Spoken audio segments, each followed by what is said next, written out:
finally Marathon.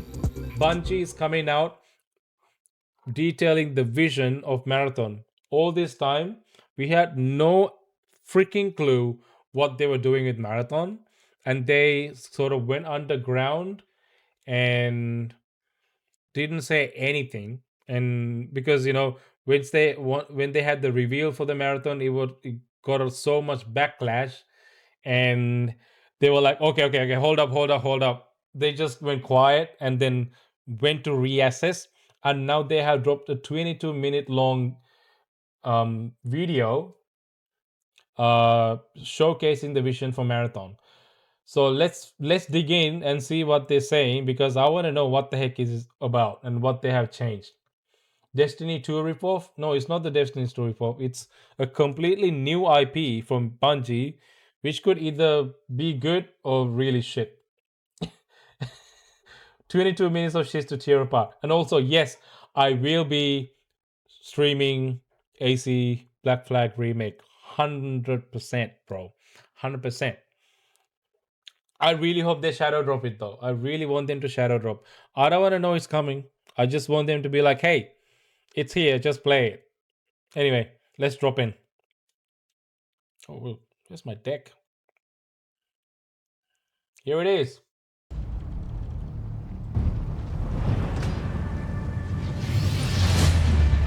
Players Bungie. want more challenge. The whole point of an extraction shooter is that you're challenged to even survive in this world. We heard loud and clear from the alpha, the world didn't feel dangerous. The world didn't feel lived. Okay, you know what? All right, okay. Pause. Okay. Zavid, brother, you have to know this, okay? As a marketer, and now that I have a YouTube channel and I'm streaming, if they have a long marketing cycle, this would actually benefit me a lot, okay? A lot. Because I would have so much content to cover. It would give me so much more content to talk about, which would be amazing. But I know if they start marketing the game, it's more time for people to pick it apart, and then people will start literally picking it apart, and then nitpicking on everything. And Ubisoft, it will just go to shit, and the product will end up not selling as well. This is why Oblivion sold so well, because they shadow dropped it. Nobody knew it was coming. Well, we kind of had an idea, but you didn't know when. Okay, and it just got shadow dropped, and people just jumped in and played and had a good time with it. Nobody had time to pick apart trailers and gameplay videos to actually nitpick and start complaining about it.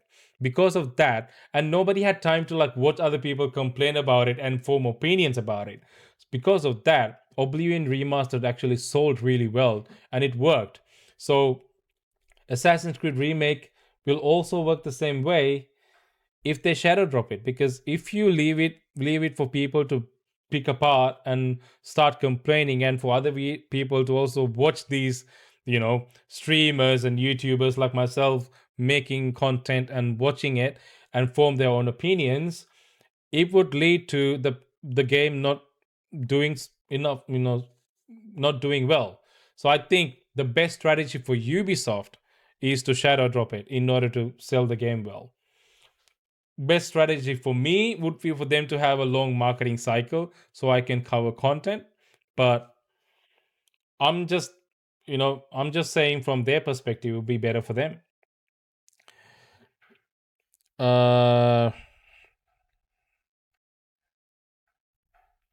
Me and my freaking shadow drops. Yeah, man. 100%. You know it. Sorry, I didn't see what you said. I kind of see it on my chat.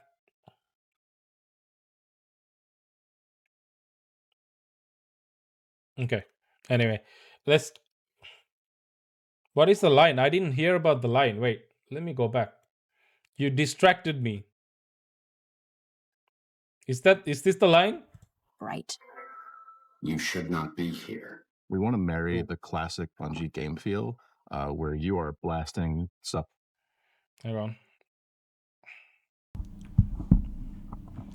in the face, and it feels amazing with the sort of high tension of the survival genre. Is it here? If you want Oh, this one. Fear is the disease. Rest now. Cured?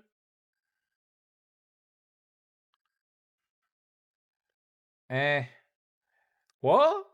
Fear is the disease. Rest now. Cured?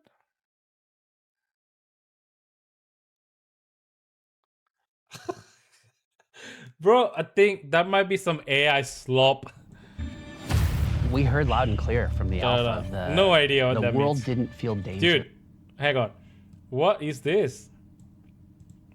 We heard loud and What's that clear scope? from the alpha. Look at this scope. That is a weird freaking scope. So distracting. This is so freaking unnecessary, dude. What in the hell? That is so annoying looking. Bro, I would not use that the scope. world didn't feel dangerous. Nope. The world didn't feel lived in. Tau Ceti 4 to us is this place that really doesn't want you there. And that sort of survival narrative really fits really well with the kind of world that we're creating. The world needs to feel like there is something sinister underneath the surface, even when the colors are really bright. If it was a thermal, You should not be yeah, here. thermal is fine, You but wanna I don't marry want the the classic distracting Bungie lines game around feel, it. Like where that you are doesn't add to blasting stuff in anything. the face, and it feels It's just like random lines around the scope. That doesn't give you any information or adds to anything. amazing with the sort of high tension Just all it's of the doing is survival genre. distracting. Okay, that's a good scope. This is a good scope. Oh shit. Oh, no, you were still here. You were still here. You were still here, The sorry. game works and sort of how tense it is. I think all those things work together really well.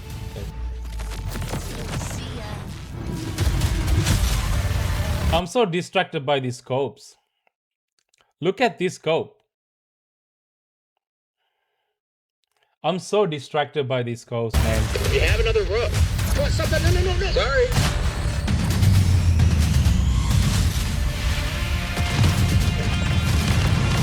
Look at it.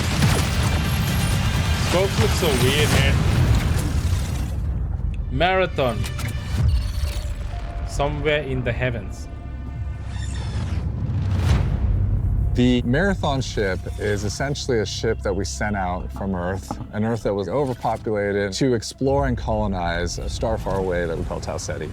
In a lot of ways, it's like the tale of humanity trying to go out into the dark void of space, find a place to colonize, and failing terribly at it. Everyone's gone, something catastrophic happened, and it's not just their absence that's important, it's the things that they left behind. The modern race to Tau Ceti all started when a mysterious signal came through the galaxy. The turmoil that sort of ensues gives rise to all these corporations that were Campaign. invested in this marathon. Dude, I'm sorry to break it to you. I don't think this has a campaign. This is a co-op shooter. I think very specifically this might be a extraction shooter. Project. Now going, Yeah. what happened? How do we recoup our investment? And then layered on top of that is the greed and corruption of all of the different I'm out. factions and corporations and revolutionary Yeah, me too. groups. Me too. But the thing is, they are claiming that they have gone back and fixed a lot of the problems since the first reveal trailer. That's why they're dropping this video. So I want to know what they fixed, man. In our version So of the far- world, we send people out. Okay.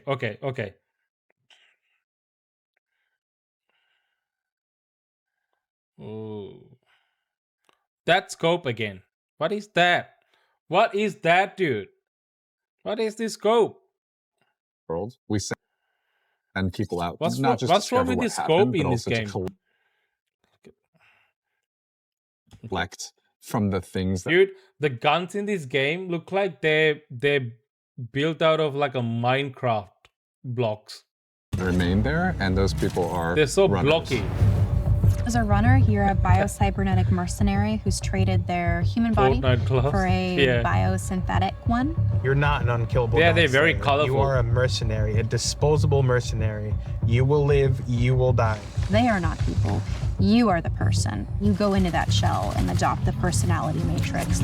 So this is some Avatar crap. You play as a shell of a person, like in Avatar. It is specifically designed to help you do the thing that you need to do. And you've been hired by these factions to come to Tau Ceti to scavenge it for anything that might be of value. As a runner, you've left your body behind.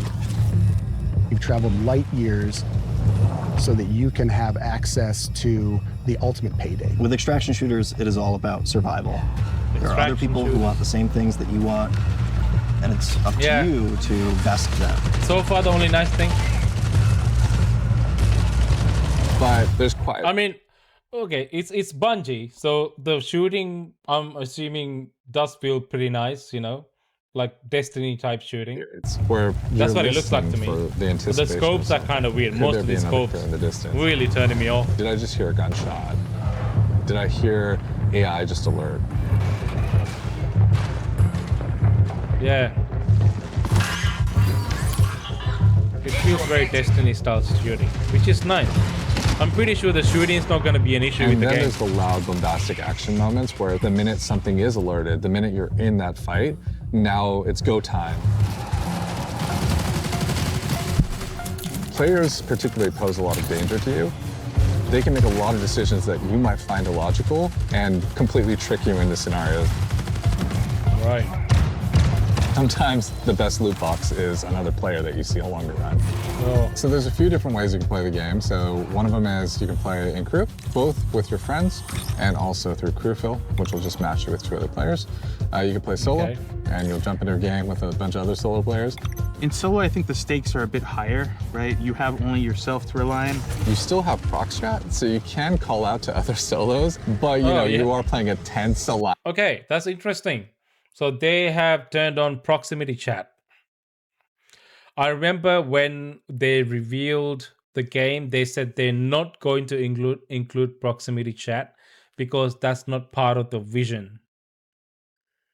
And people were giving them so much shit for that because, like, in this day and age, not having proximity chat is kind of a weird choice, especially for an extraction shooter like this, because you kind of have to rely on your buddies to pull it off.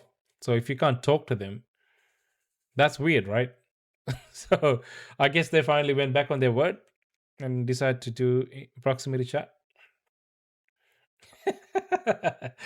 I gotta talk about it, man. Gotta talk about it. Alliance game where it's really up to them whether or not they decide to honor or respect that alliance you might have created. It's all about figuring out what's your investment, what's your stake, when to get in, when to get out, and when to kill the other guy. Being good at Marathon is like playing poker with guns. Okay. Poker with guns. One of the things we've really focused on is making sure the environments are selling the tone we want to hit with the game. We've brought a little bit of groundedness, a little bit of grit, a little bit of darkness, a little bit of that mood that kind of is necessary for an extraction shooter to feel dangerous. Our biggest goal has always been player immersion. We're trying to keep everything. It's so weird. Did you see that shot? That shot feels... Look, you brought a little bit of Destiny 2, mate. Doesn't this look like straight out of a Destiny 2 shot? This screams Destiny 2 to me. So weird. Definitely got Destiny 2 DNA in this. But it's just the extraction shooter part that's turning me off, man. Trying to keep everything as believable and realistic as possible. So we cranked up all the material responses, feel accurate, feel realistic. You know, you'll get gloss, you'll get crud and mud. And no one of those things is all that sexy, but when you layer in just a little bit more, you know, response. Extraction shooter is kind of like, extracting someone or extracting something.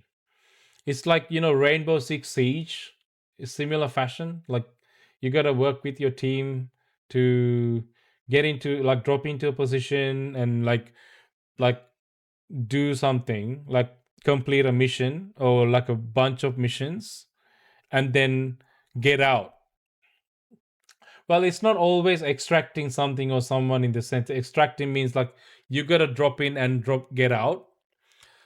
How do I explain? It's something like Helldivers 2.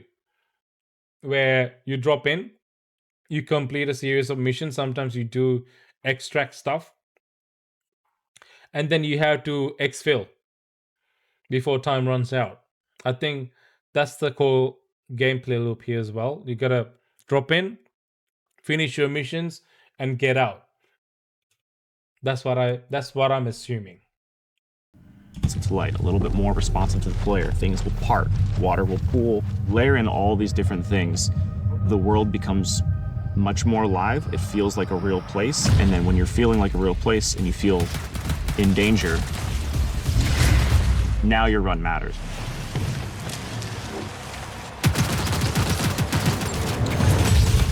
I look back at some of the alpha shots, and it's kind of hard to tell when it's sunny or when it's rainy.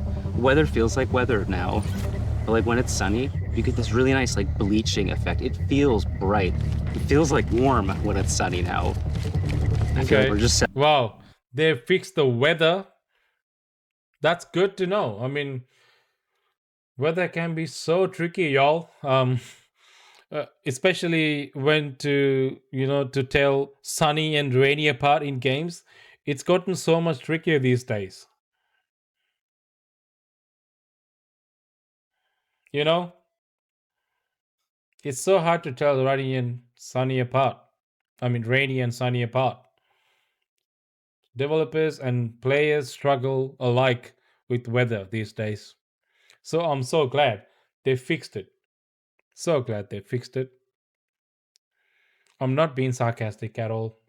Celebrating that color so much more. I think it just contributes to the whole effect. So we have dead bodies in the game now. We also have like decay on the runners themselves. Like you'll. Oh, you got dead bodies in the game? Wait, what? What am I hearing? You have dead bodies in the game, and now you can see the dead bodies decay. And what?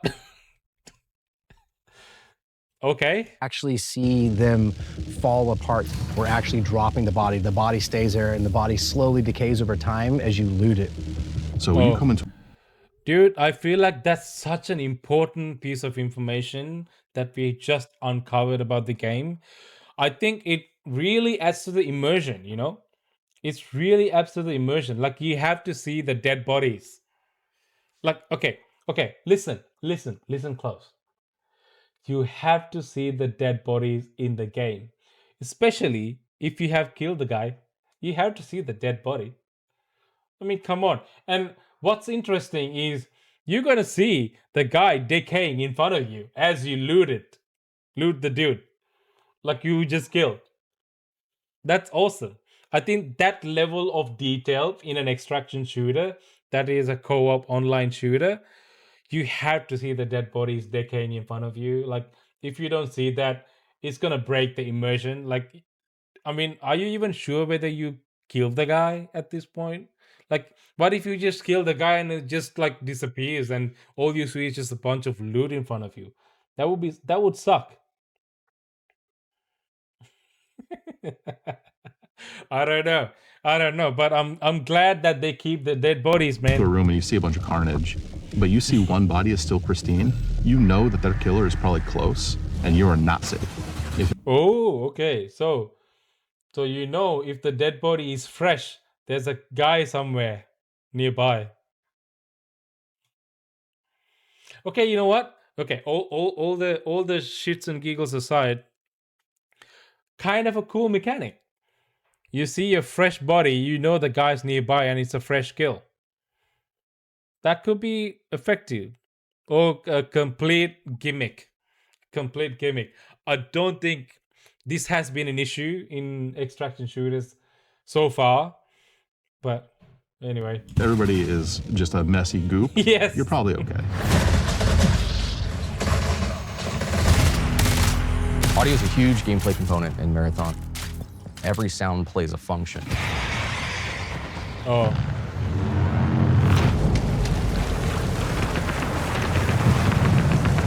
Yeah, nice. Would I give it the Audio Design Award? Based on what I just heard? Please tell me. Yeah. As long as I can hear footsteps, I'm good to go, man. Good to go. Is it the footsteps I'm hearing? Yeah, you hear it. Footsteps tell players You everything. hear the footsteps. Footsteps confirmed. Footsteps confirmed. It's telling you what is the type of threat that's around you. Where are they at? Are they above you? Are they far away? Are they close by? So if I'm in bioresearch and I hear a particular material type, I know, hey, they're on the second floor and they're in this room. Our hero is the world.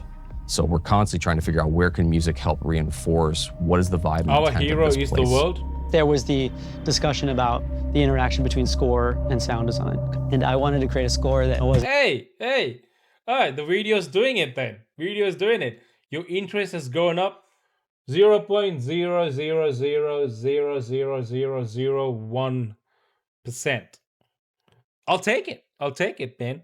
I mean, I still have absolutely no interest in this game still. Not a game that I'm gonna buy. Oh, I don't think this is a free-to-play. I think you have to buy this game. Unless they make it a free-to-play game, not interested.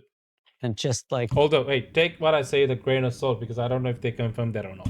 Full of instruments you've heard before. The job was, how can I make what I'm seeing, this race to survival, even more nervous and even more terrifying or even more thrilling? Yeah, this gotta be a free-to-play game. If you're asking money for this game, hell no, man. It's an extraction shooter. You couldn't be asking people money for this shit. Makes no sense. I mean, Destiny is free. What? Oh, music. Hang on. I have a question. Thrilling. You know how he's like doing just because he's wiggling his finger, does that wiggle the note? Because he's using a synthesizer or like a keyboard. I don't think that affects your wiggling of the finger affects the note. I don't think that's how it works. I might be wrong.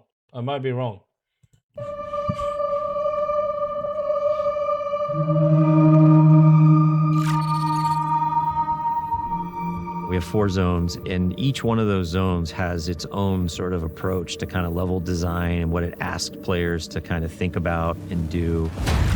You're going to start with perimeter. You're kind of on the outskirts of the colony. It's a little more spread out. You got a little bit more areas to be safe and to sneak around, but it's also a little more straightforward. It really brings this sense of scale. It's all one planet. It's like in our fantasy as expansion site for the colony on the very edges of where they had. It ain't Destiny, bro. You're not planet hopping. This is just one place. You're just running in one place. It's a marathon. Settled on Tau Ceti. UESC are also there trying to understand what has happened and secure the area. Death is a part of Marathon. It happens a lot, even on Perimeter, which we talk about as a more friendly zone to new runners. You are still gonna die a lot. You're gonna die a lot. That's so interesting. You're gonna die a lot. Yeah, pieces moving around. Yeah. Attention, unauthorized runner. It is where it is. It's definitely got some Destiny DNA. Even like the enemies dropping. It's very Destiny like. But it's really the important to us gameplay that the I'm UESC were concerned not about. trivial to fight. When you face them on Tau Ceti as a runner, you are the outlaw. You are trespassing. They have a little bit of this haunted tone. So you can see they have this floating locomotion, they get these sparks, they have these sigils over their faces. Sometimes their behavior feels almost like they're possessed a little bit, like are they taking in commands from a remote AI? Okay. The elite tier is sort of like this dark blue. The mini boss tier is more like a lilac. The boss tier is just gonna be dipped in red. Lilac. They have these That's tendrils so that latch out precise. and leech onto you and start sucking away at your consciousness. Bro, we got Dementors in this game? What? You got robot Dementors in the game. That is... Did you hear what she said? They have these tendrils that latch out and leech onto you and start sucking away at your consciousness. So it's like a Dementor slash what's the word? What is it? What are those things from what are those things? Like the little tiny alien creatures from Alien, like the things that latch onto your face and sucks the soul out of you. Xenomorphs or whatever. It's a hybrid. Oh, jeez. Okay. You're getting into Marsh. You're starting to understand something bad happened here, and you're seeing signs of that in a way that wasn't apparent on Perimeter. On Dire Marsh, we've got the anomaly, and it's this strange alien entity that has erupted up out of the ground. You're really feeling signs that this is more of an epicenter of where things went wrong on this colony. It's got a different style of gameplay. It's more like a central complex that is rich with overlapping areas and regions that you can find yourself kind of bleeding from one encounter to another. It's a great map to go in when you just want some action, and you're gonna need somewhere to farm. Each map has different weather systems. It has different dynamic events that can happen. Different and maps. The approach to them is never going to be consistent. One of the needs that the design team thought that we should have is more challenging PvE activities. Each of our zones has these bigger events that don't happen every session, but when they do happen, you'll know they're happening. Okay. Building these types of events into the world shake up your run and make you decide, like, what do you want to risk? Okay, so then this is not unlike when you do like a mission run in Destiny 2, I believe. Like you drop into a map. I guess it's just one planet, but you have different maps that you drop into with your crew, and you just like run the area, and you have like all these random events happening and shit like that. So I guess in a way it is kind of like Destiny in that sense, but it's still unclear though. Get to Outpost. An Outpost is a more functional, thriving UESC facility. There's scan drones flying overhead, the UESC's everywhere, there's tripwires, there's a weather hazards. It's a lot of stuff you're up against from the get-go. Outpost is a smaller map, but it's also a lot more vertical. It's built around a specific building that we call the pinwheel. This is just this meat grinder of a structure that's like a corkscrewed building. I'll turn it off. Nooks and crannies and hallways, and it just becomes a real cluster when you're in there fighting. Okay.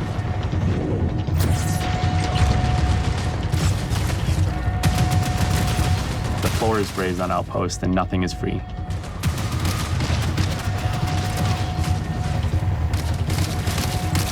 The Pinwheel hosts some of the best loot opportunities.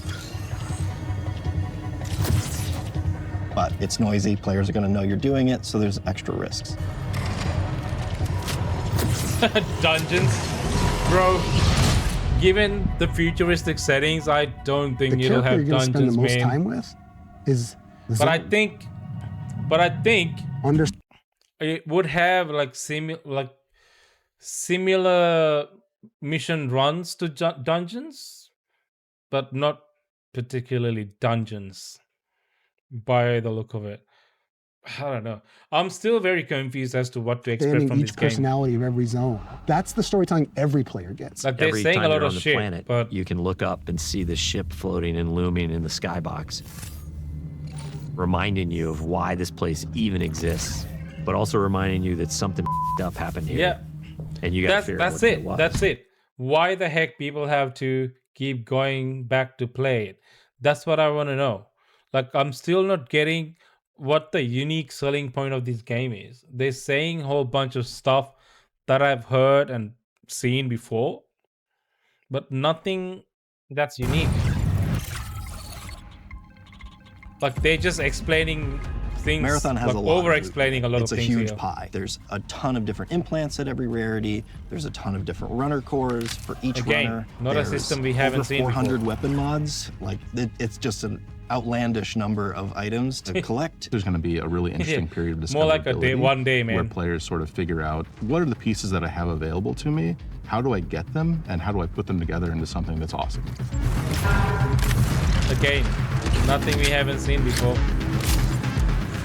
See, they're explaining the whole mod system for like the attachments to the gun, like it's something revolutionary and completely new and innovative.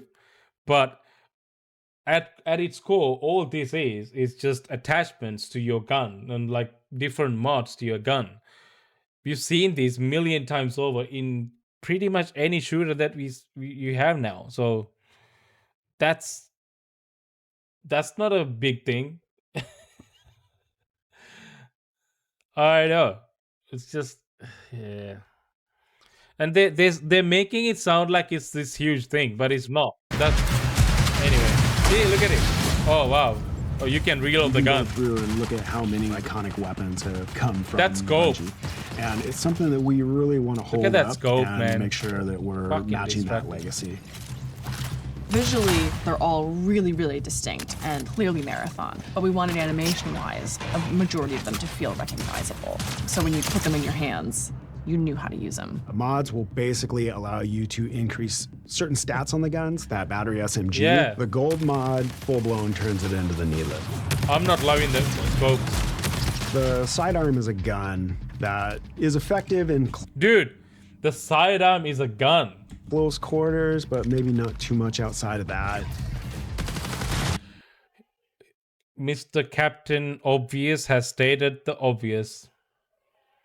The obvious is so obvious to the point that it is so obvious how obvious it is. The handgun is a gun that is probably good for close range and not so much after that. Wow. I didn't know that. I mean, if you hadn't told me that, I think I probably would have used the handgun to snipe people. I think I would. I honestly would have just stick to the handgun, try to snipe the entire time with it. If you hadn't told me that. Alright. Handgun. I mean, let's hear that revolutionary statement once again. Just The needle. go for it. Let's the hear that. sidearm is a gun that is effective in close quarters, but maybe not too much outside of that. Yep. There it is.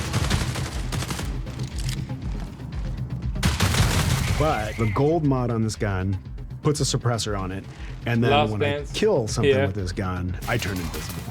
Same people made it, so. And then that lends it to other build crafting if I want to Hang on, you go sort invisible. of stack into how invisible can I be. Okay. Even some weapon mods can improve stats and your runner shell's capabilities. So there's lots of different ways to raise the Destiny floor of your 2 stats so that you're coming into each run strong. Kill and go invisible.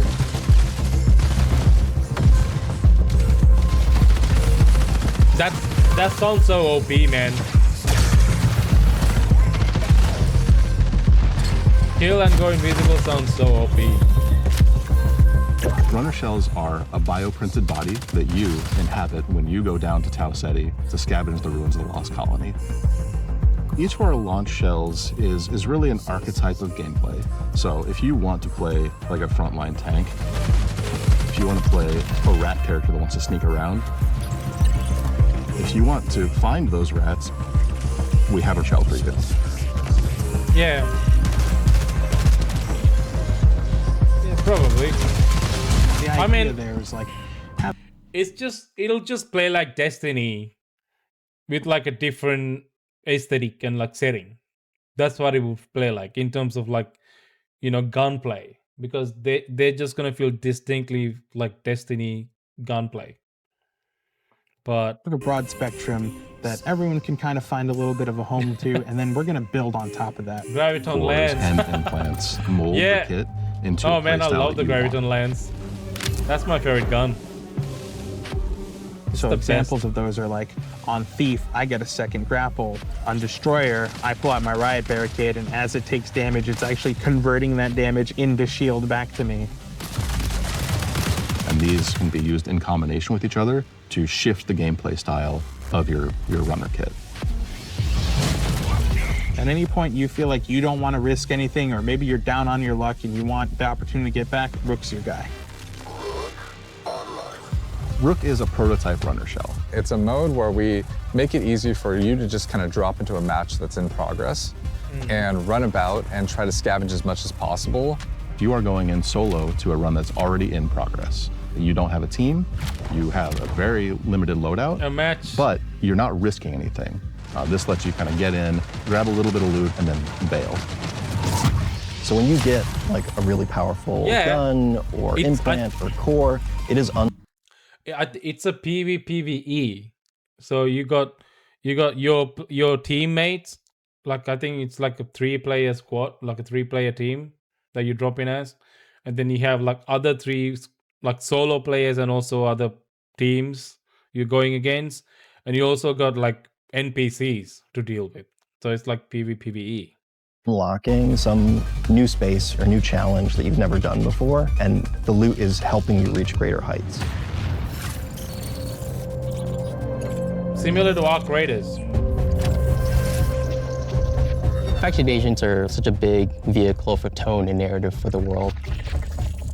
Each faction has their own motivations, their own desires, the things they're going to ask you to do. We've got Traxxas. They're the most powerful corporation in human history. They have That looks very cool. long arms and very deep pockets to kind of get what they want. So they might ask you to go and find specific weapons or mods. Congratulations, runner. Your last performance evaluation. So those are the extraction missions they're talking about.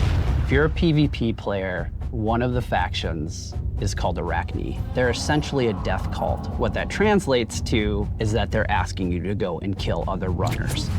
The sacred thermodynamics of violence. MIDA is all about destruction. They are going to give you grenades, they're going to give you claymores, they're going to let you blow the place up.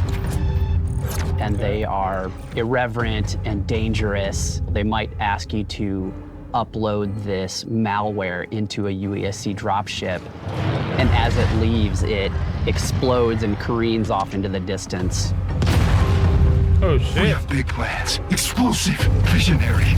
Each of our factions has an upgrade tree that you unlock progressively as you gain reputation with them. And along the way, you're going to unlock these capstones digging that are this these part. special upgrades. When you unlock that final capstone, you're gaining access to the best stuff in the market. You're getting gold items. In addition, these faction upgrades can increase your runner's base stats, and those base stat upgrades are permanent for the rest of the season.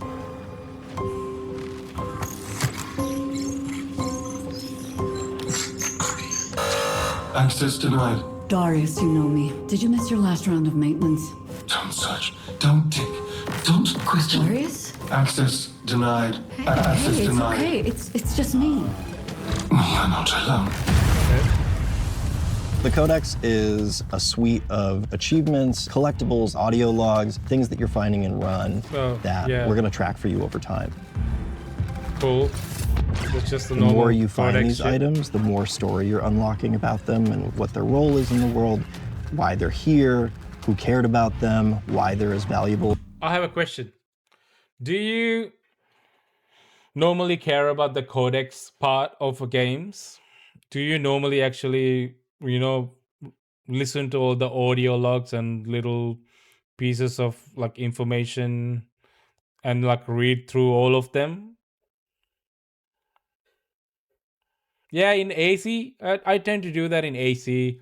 I actually do that when I play Kingdom Come Deliverance as well, because like each piece of information you find in the world is like pretty much tied to your game, like your game progress, and it's important information.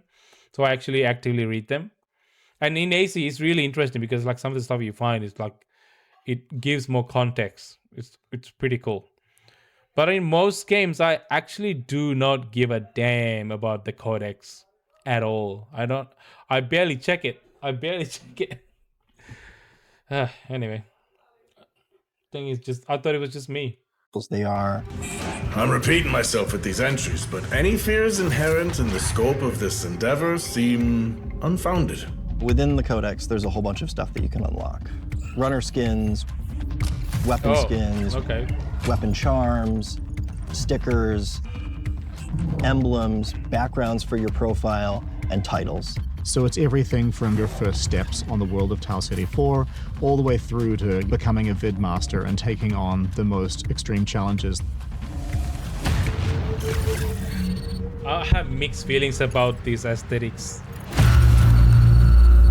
Sometimes it looks really cool. But sometimes they just look like something out of Fortnite. And if you're not ready to take your best stuff, well, you're not going to survive.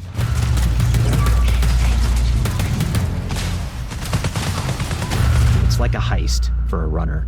Cryo Archive is big in and of itself, but it's also cold. It's also hostile. It's gonna test every aspect of the survival game. Hey, this Probably looks like a force run dungeon. Players in ways you haven't been on other maps. Emperor Zavid.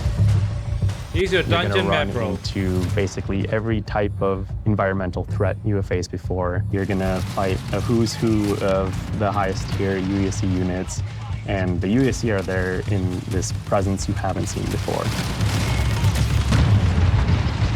This feels like a dungeon run. It's really cool because each of the vaults is more successively challenging than the next. There you go vaults. And that 7th vault is where you both are going to get the coolest thing, but also where you're going to learn the most about what happened to this place. At some point in your journey in Cryo Archive, you might start wondering if the UESC are there to keep you out or if they're actually there to keep something else in. Okay. Color me intrigued, man. That is, okay.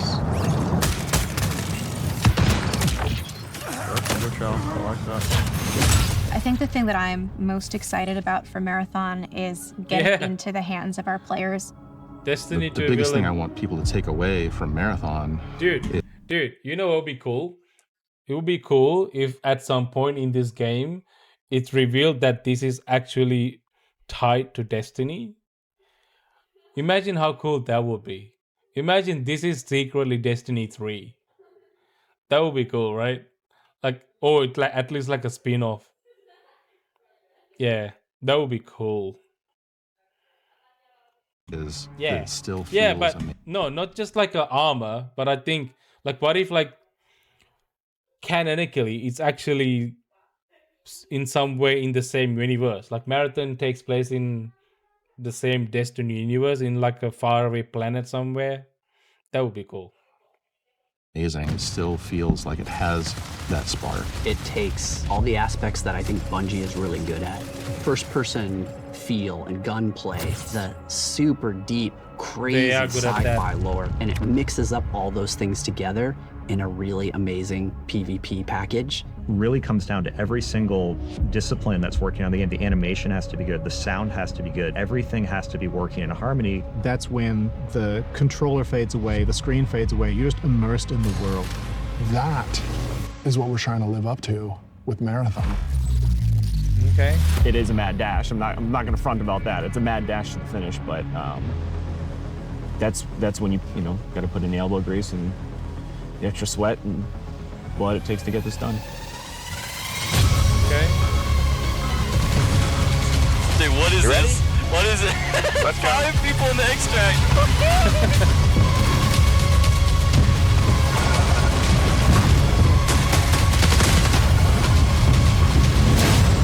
100% sure there'll be a beta for this one. 100%, man. There's gonna be a beta for this one for sure. 100%. But I feel like, okay, so towards the ending, I was a little, I guess my intrigue grew a little bit. Yeah. So, but I still stand by the fact that if this is not a free-to-play game, I'm not fucking buying it. Not doing it. I am like, I don't think it's still worth like actual money to buy into the game. I think it still plays like a free to play extraction shooter. If they don't make this free to play, I just don't think a lot of people will end up buying into the game. What was it? Disease is, well, fear is the disease. Something is cured. I forgot. Players want whole point of it. The world didn't feel. The world didn't feel. I don't know. We heard loud and we. In this world. What? Oh, fear is the disease. Rest now cured. All right, figure that one out until it comes out. If I don't think they've announced the beta yet, but I'm pretty sure they will announce a beta, and at that point, definitely gonna try it out and make a decision based on that whether this is worth playing or not. But seeing it's hard for me to be excited, man. Hard for me to be excited. Sometimes it looks cool. The aesthetic is very unique. I'll give them that. But sometimes it just feels like Roblox mixed with Fortnite. It's just a very weird thing. Especially the guns and scopes. Feels kind of weird. And not in a very functional way. That's throwing me off a little bit. But it could feel very different when you actually play it. So just have to play it and make a decision, really.